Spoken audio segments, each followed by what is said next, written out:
I wanted to go to sleep, and he just kept on standing there. I thought if he'd just go on and get it over with, I could go to sleep. So I'd say, "You're a coward if you don't. You're a coward if you don't." And I could feel my mouth getting fixed to scream, that little hot ball inside you that screams.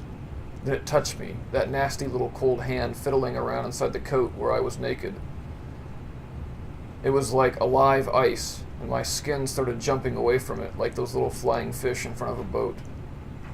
It was like my skin knew which way it was going to go before it started moving, and my skin would keep on jerking just ahead of it, like there wouldn't be anything there when the hand got there. And it got down to where my insides began. And I hadn't eaten since yesterday at dinner, and my insides started bubbling and going on, and the shucks began to make so much noise it was like laughing. I'd think they were laughing at me because all the time his hand was going inside the top of my pants, and I hadn't changed into a boy yet. That was the funny thing, because I wasn't breathing then. I hadn't breathed in a long time, so I thought I was dead. Then I did a funny thing. I could see myself in the coffin. I looked sweet, you know, all in white.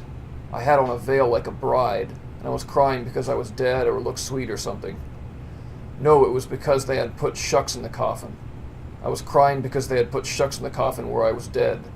But all the time I could feel my nose going cold and hot and cold and hot. And I could see all the people sitting around the coffin saying, "Don't she look sweet? Don't she look sweet?"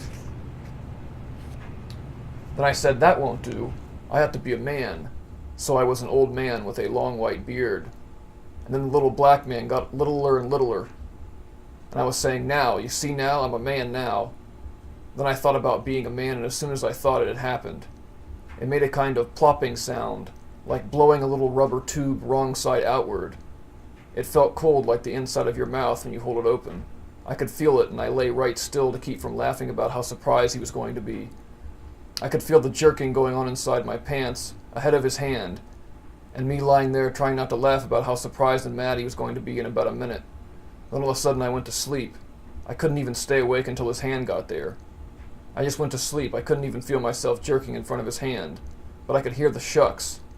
I didn't wake up until that woman came and took me down to the crib.